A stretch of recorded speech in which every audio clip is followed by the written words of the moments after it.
Peter, this thing also had its beginning in the United States, not just the Wilderness Act, but the whole idea to approach wilderness from a different perspective.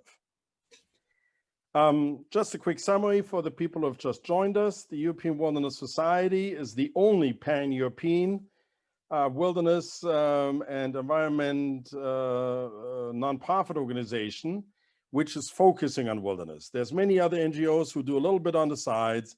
We exclusively focus on wilderness and its wildlife. This is why the predators like the wolf, the lynx, the wolverine are heavily on our agenda as well. And we are really a multi-culti team. We are not only biologists. No, I myself I'm not a biologist. I actually come out of the business world. So we have legal people, marketing people, but also the scientific side in our team. And the mission is very simple. We want to identify, designate, steward, and promote wilderness. But wilderness is not just what most people think a forest. Wilderness can have a multitude habitats, wild rivers, wild coasts, which is a water land-based mix, wild islands, but also obviously the forests or even deserts. And the work for youth, the training, we work closely with the European Ranger Federation. The training of the next generation is very important. I'm going to skip that one because this is just me. I'm actually part Canadian because I studied in Canada. This is where I also saw my first wolf kill when I was 12, cross-country skiing close to our cottage. And I've worked for big companies like IBM and Logitech, and joined the European Wilderness Society in 2014, 2013, 2014, and have since become the chairman. And I do live in the Alps. We already have snow outside in a small little village. So we are not one of those urbanites talking from the city about what the people in the rural countryside should and should not do. So we actually live where our action is happening. The topic of today is WILDArt. And WILDArt has a little bit of a historic connotation to it. And the first time that we, well, maybe not the first time, but at least the first time that we know about consciously was the combination of wilderness and art, and that was in the Romantic period in the 18th century. Why? Well, during the 14th and 15th century, Europe was literally deforested. Before that, 75% of the landscape was covered by beech forests. Beech was the main ingredient for charcoal. We needed charcoal for the pottery, for the glass works. And by the 15th century, we literally had deforested Europe to 75%, 80% of the forests were gone, leading to a lot of stress between the rural people, the predators, the wolves, which were still around, and the nobles, and also leading to the first small little ice age, 1618, which then led to the witch hunt. That is, most people will be surprised, but it's scientifically proven now that the witch hunt, which culminated in 1648, had its roots in the climate change impact through the small ice age. And it was very simple. As the crops were failing, as the rural people were starting to hunger, as we had drought, people looked to blame somebody for it. The church was, in the medieval times, was still very powerful, needed somebody to blame it upon, and who better to blame it upon than on a witch and the devil, which then led to the early 16th century witch hunt, which, by the way, ended the moment the small ice age ended as well. So there was a direct correlation. But after that period of total devastation, around 1770, Caspar David Friedrich was one of the first ones, started to paint. And they started to paint the almost forgotten wilderness, the solitude, the big forests and big trees, without humans in the pictures. Most painters until then had humans in it, riding on horses or on carts. They actually switched over to painting nature as it is. And it also coincided with the appearance of the Grimm brothers, who came up with the big fairy tales, which even influenced us today. So that was one of the, well, maybe not the first time, like I said, but clearly a link between wilderness and art and the divine quality of wilderness. Well, when we started in 2014, we stumbled across a documentary called Airplane Air, which was the fight for the Scotchman Peaks to be recognized as a wilderness in the United States. And there, the local wilderness activists took a couple of artists into a typical American wilderness where you don't have any huts and you have to sleep outside. You have to have a bear canister. There's going to be mountain lions around. So, but you also have the mosquitoes, you've got rain. And for 5 days, they hiked through the Scotchman Peaks while the artists in the breaks did some great paintings, and then they were sold through a local art gallery. And it kind of intrigued me because we asked ourselves, how can we reach an audience outside of and we just heard in the previous discussion, our own little echo chamber? Because if nature conservationists talk to nature conservationists, we're using wording, we're using a lingo that most people don't understand. Or, we're calling the plebocene. We're talking about the predators instead of calling them wolves. We're using so many different, invasive species. And no, we do not mean people coming across the border. We're talking about plants here. And even flora and fauna instead of saying plants and animals. So we are using a language that most people in this world don't even understand. And we can see very often that creates a message problem. And we also wanted to show the intrinsic values of wilderness. Wilderness is not just if it has 6 animals and 5 plants and are not disturbed. There's much more to it. There's this feeling of being not anymore in control of the area that I'm visiting. Because we humans in the wilderness are stewards, not managers. We are observers and not just, managers anymore.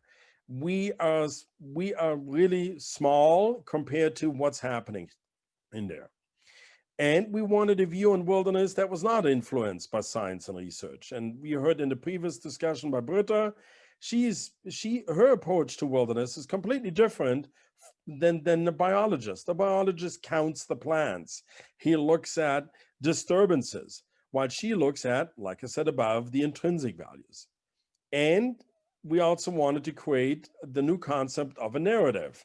So let's not just call a wilderness if it has 6,572 hectares, 54 kilometers, 18 species, but let's put that all into a common language narrative. And we wanted to show wilderness across Europe to reach new audiences outside of that echo chamber. And the idea was wild art. And what was wild art? Wild art started in 2018 in Cinevia. Now, I said before that the European Wilderness Society has got these wilderness areas, of which we've got 42 across Europe. Yes, wilderness exists in Europe. And these wildernesses are all in compliance with the European definition, which was passed in 2013. And it basically states that within that bigger area, there is a small part which is absolutely non-managed. So there's no fire control. If there's an invasive species in there, so be it. If it burns, let it burn. There's no trails, no roads. Natural processes govern that area. Outside of that core zone, surrounded are the transition zone and the buffer zone, but there must be a small part. And Cinevia is one of those areas in the Ukraine which has been audited and therefore certified. And you already can see that the whole National Nature Park has got 42,704 hectares, but only about 3,000 comply with that absolute wilderness criteria system. Now, they are also part of the UNESCO World Natural Heritage. The beech forests of Europe is a much longer name. I've abbreviated it. So the UNESCO also recognized that area. And we decided in 2018 to take 11 artists from Netherlands, Austria, Czech, Ukraine, and Romania and spend the whole week in there. And they were guided by our wilderness director, Vlado Ventura, who had a talk yesterday, and I think he has another one coming up. And these artists included painters, printing artists, writers, dancers, photographers, and acrobatic artists. And here are just a few shots. I will show a video later on. But you can see there's the acrobatic artists. We camped outside. We took the colors all the way up into this beautiful old growth forest where then the painters painted. And you can already see with Svetlana's footwear, for some of those artists, it was the very first time they were actually outside of their studio. But we also included locals, which you can see on the bottom right-hand side with kids, where we then painted a little bit with them. And on the lower left-hand side, you can see the group plus our support team that went out there into the wilderness. It was such a big success that we repeated that in 2019, but now in southern Italy. Majella is actually one of the oldest members. And again, out of 74,000 hectares, only 15,000 are true wilderness. Now, here we actually do have 100 wolves and 11 bears that call Majella their home. So you heard the wolves howl while we were spending the days in Majella.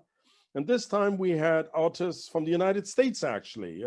John Hausnerver from the Western Colorado University was already yesterday in the kickoff with me here from the Ukraine and Germany. And Britta was one of those artists from Germany who came with us into that area. Now, besides Vlado, we also had a local ranger. And this time we didn't have artists with us, but we had poets and photographers. And you can see again, it was very strenuous because, Ukraine, actually there was a Ukrainian artist with us as well. I missed that. Because these artists had to carry everything they needed into the area. Otherwise they could not paint up there or write a poem about what they saw.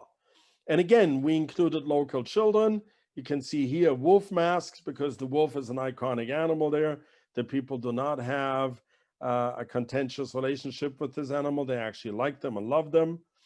And that was in 2019. Now, we were going to do it this year, but hey, no surprise, COVID put a stop to it. So this year didn't happen. But what we did do after both exhibitions, we took it on a road tour. And we showed it in 5 different locations, and there was more 1,000 visitors out there.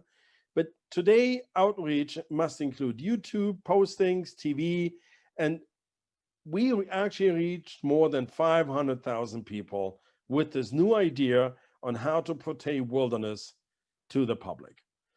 And they themselves, and you see Britta, were inspired to continue to work on wilderness. And in 2021, hopefully, if we all got a vaccination, we will do WILDArt again. But I also must say, it all looks nice. It all looks fantastic. It is a hell of a lot of work because managing such an event with people who have little to no experience being outside is not easy, but it is worth. Here you can see some of the outreach that we did. So there was a press conferences, people looked at the pictures, and we did have little stories about it, but not about the photo itself when I looked at the previous question, but more about the artist. So we didn't explain what was on the picture. We explained just what the background of the artist was. And there you see even television reporting about this event. Now, I'm going to also share with you a quick video. I have to stop this one, start that one.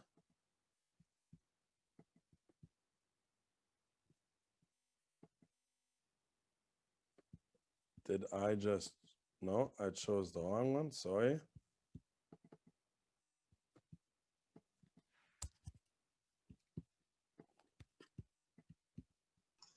We don't see the right window, Max.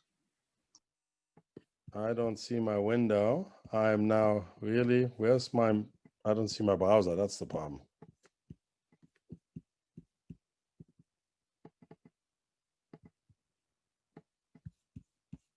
Okay, stop this. This is getting funny.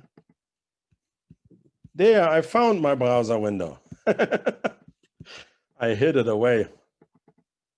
Now we go. I have to turn on my sound, I hear. And we have to share this. And do I have to optimize anything?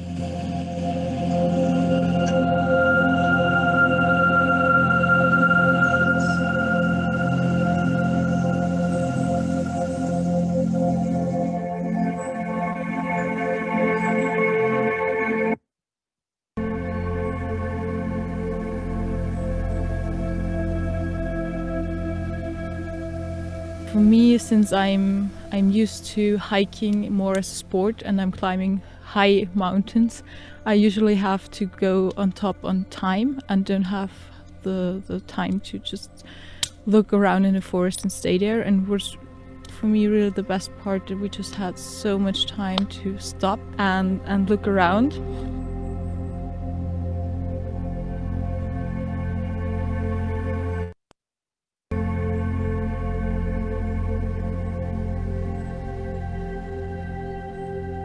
We saw many different things, and it was nice to also see the forest through the eyes of someone else, because I don't know, sometimes Lisette pointed at a mushroom, or Hank showed us a tree, or like someone was pointing at something that I actually missed, and then we could have a look at it and stop.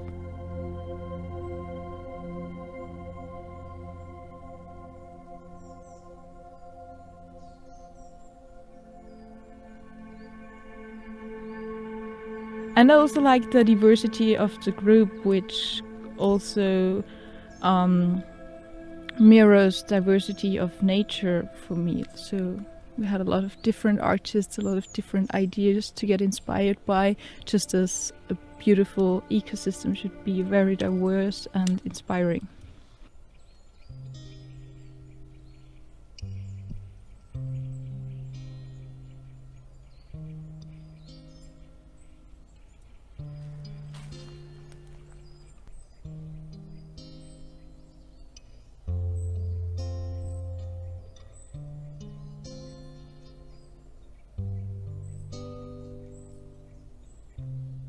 We went really into the forest, which was very, very beautiful.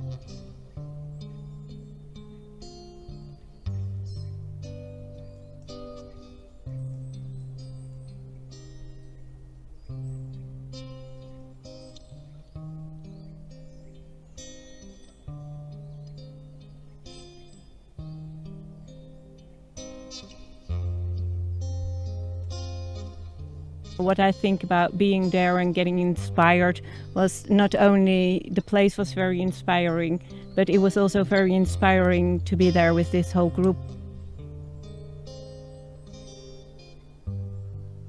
People with a lot of different ways to look at art and photography, and just to talk together about that, look at each other's work together, talk to each other. So it was very diverse, I think, the whole project we did.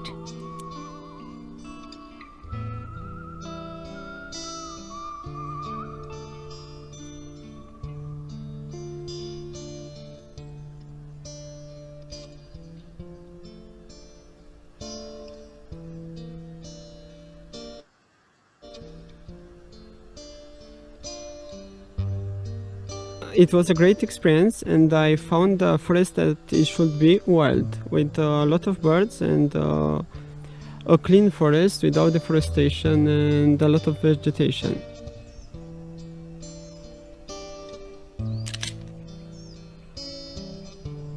The light in the morning was so magical over the forest. And also I stay like a couple of hours alone in the forest, watching some playful robin jumping from one place to the other. I think a lot of people should do this kind of wilderness treks because we should reconnect with nature, because every time we are spending our time in the cities, we are losing our connection.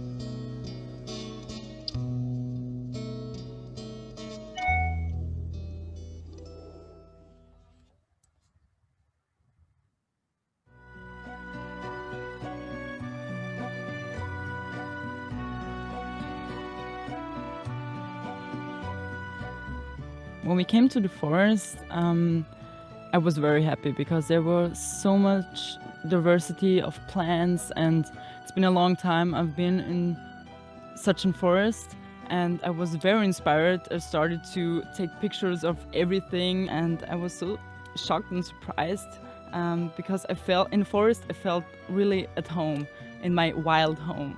I mean, it was beautiful.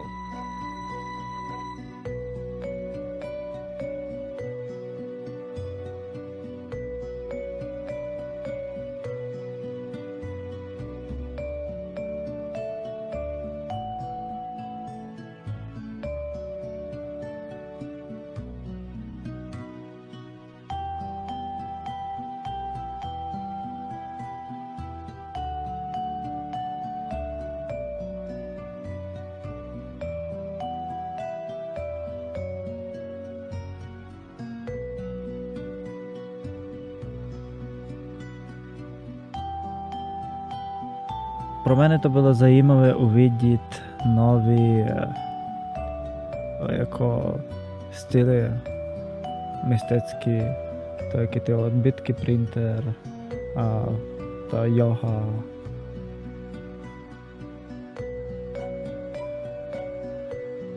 Було інтересно увидіти jako дівочину тento jezero, protože такого jezera už je míň, protože je všechny ty jezera, co já viděl, to je lednické a je na vysokém rovně, to je subalpika a alpika.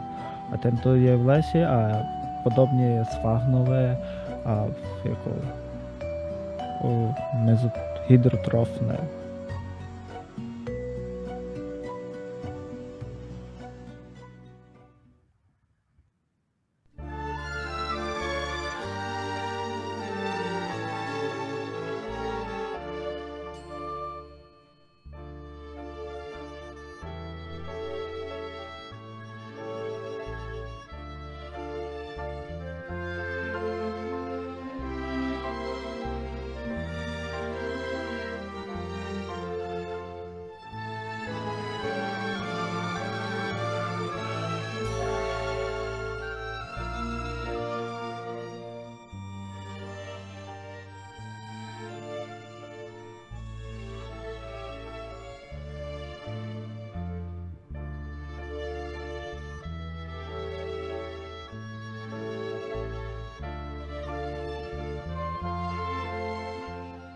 Мій попередній досвід, у мене великий досвід по пленерам, уже багато років займаюся тим, що працюю саме, займаюся пленерним живописом. Але так високо підніматися, як ми на полонини, звичайно, не вдається, так як у нас невеликі групи і нема такого досвіду, щоб з палатками в дикій природі, звичайно, страшно. Ми ж...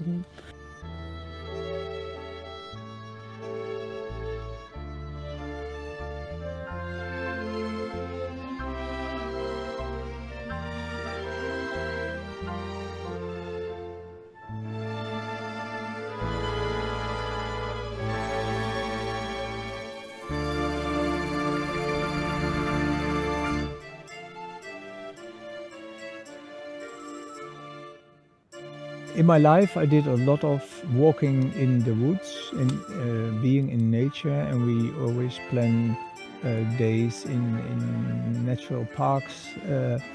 But the way I experienced nature was so awesome, so different, so much more away from society and the responsibilities.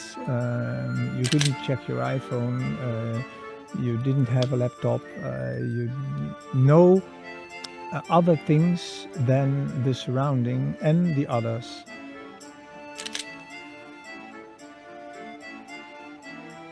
I think I will do this more, hiking in the woods or in the mountains, getting disconnected.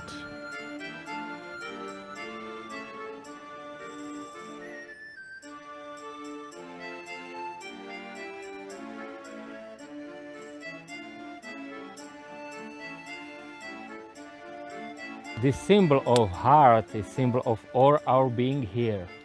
Nothing more we can do for our life. So in this day we believe that the heart will burn for a better future.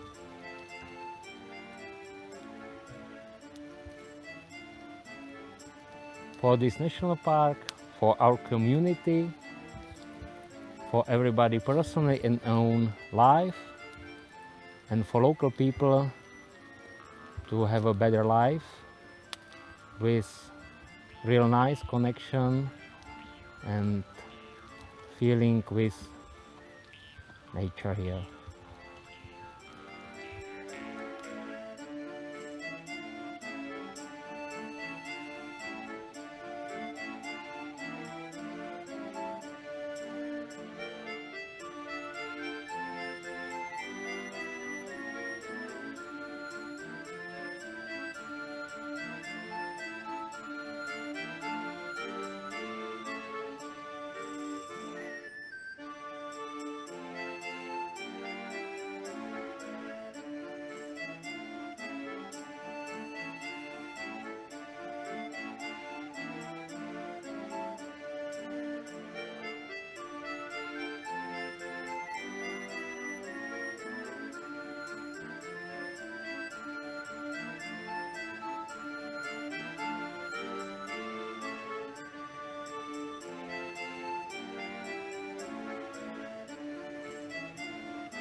Okay, I have to stop this now.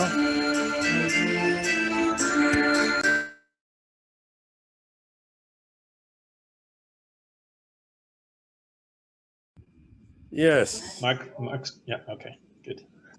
Yeah, I unmuted myself.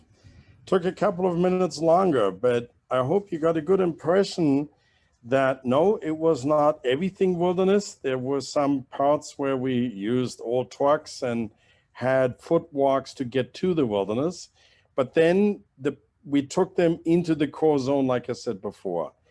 And the garbage idea was, for example, triggered actually a process now in Cinevere that is coping with increased tourism as well, to actually implement a garbage campaign and garbage waste management thing. So the artists at that time triggered something that now is resulting into a clear dedication to tackle garbage, which may not have happened if the artists would not have done this. So thank you for listening. There's a lot of questions in the chat, I see. Shoot. I'm finished, by the way. Thanks, Max. If there are no questions in the chat, we'll wait for another minute or two. If there are no questions in the chat, there is a short break and we will continue at 5 o'clock with a presentation from Paraguay.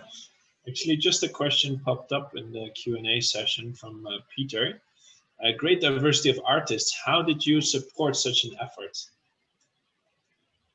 Love, lots of free work, volunteering. We just decided to do it. And if you decide to do something, money is not an obstacle. It's very simple as that. I mean, we did get, I think, 2,000 or 3,000 euros to pay for the food, but the park supported us. The artists themselves paid for their own travel to get there, but we then took care of the transportation locally. So it was a minimal financial effort, a lot of personal dedication, and a lot of, fun to do this. And like I said, we did it in 2019, then in Mayala as well, but I didn't share that video. It's on our YouTube channel as well as on our website if you go there.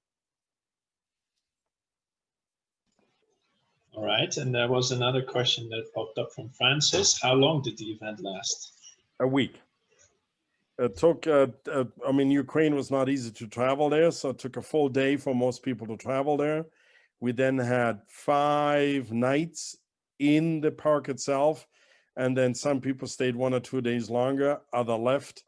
So it was a week.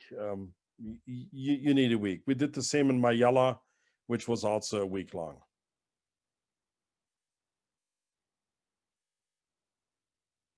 Okay. All right, good.